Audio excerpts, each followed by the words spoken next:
তিন জায়গায় ফাঁকা জায়গা রাখতে নাই। বিশ্বনবী মুহাম্মদ সাল্লাল্লাহু আলাইহি সাল্লাম বলেন, তোমরা তিনটি জায়গায় কখনো ফাঁকা রেখো না। যদি ওই জায়গায় ফাঁকা রাখা হয় তাহলে ওই জায়গায় শয়তান প্রবেশ করে। এক নাম্বার, নামাজের কাতার। এই যে আমরা নামাজের কাতার বন্দী হয়ে দাঁড়াই, বিশ্বনবী বলেন এই কাতারের মাঝে যদি ফাঁকা থাকে তাহলে ওই ফাঁকা জায়গায় শয়তান দাঁড়ায়। কিসের জন্য দাঁড়ায়? নামাজ পড়ার জন্য। নামাজ পড়ার জন্য দাঁড়ায় নাকি? দাঁড়ালে তো ভালো। শয়তান যদি আমাদের সাথে দাঁড়ায় ভালো, ইমাম সাহেবের পেছনে নামাজ পড়লো, সমস্যা কি?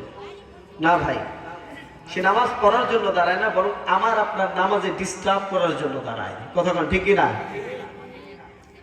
দুই নাম্বার জায়গা, স্বামী স্ত্রী যখন এক বিছানায় ঘুমায়, বিশ্বনবী বলেন যে এই স্বামী স্ত্রীর মাঝে ফাঁকা রেখো না, একেবারে কাছাকাছি পাশাপাশি ঘুমাও।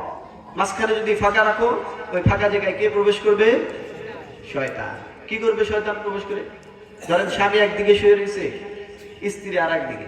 শয়তান এসে বলবে, দেখো তোমার স্বামী বাহিরে কারে না কারে দেখে আসছে, রাত ভরে চিন্তা করতেছে, তোমার কথা খেয়াল নাই, কার কথা যেন ভাবতেছে, তোমার ভুলে গেছে।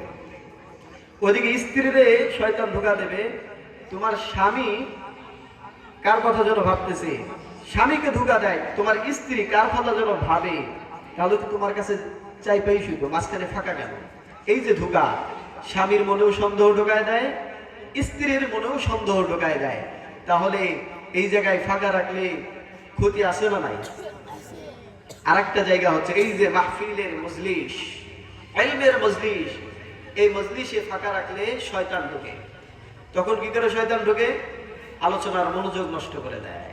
এজন্য আমরা কেউ ফাঁকা রাখবো না, একটু চেপে বসে, চেপে বসে। এই যে মাঝখানে ফাঁকা, একটু কষ্ট দিই, চেপে বসে। তাহলে আমরা কি বললাম? আমরা এই যে মাহফিলে আসছি কিসের জন্য? আমরা আল্লাহর কাছে কি চাই? বলেন সবাই, কি চাই? নাজাত চাই। নাজাত ছাড়া আল্লাহর কাছে আমরা আর কিছু চাই না।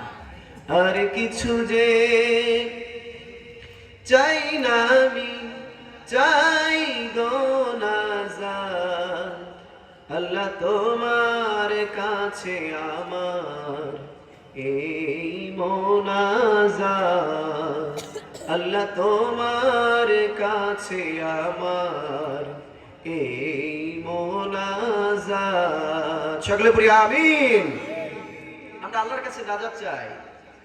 কিয়ামতের দিন আল্লাহ যেন আমাদেরকে নাজাত দিয়ে দেন।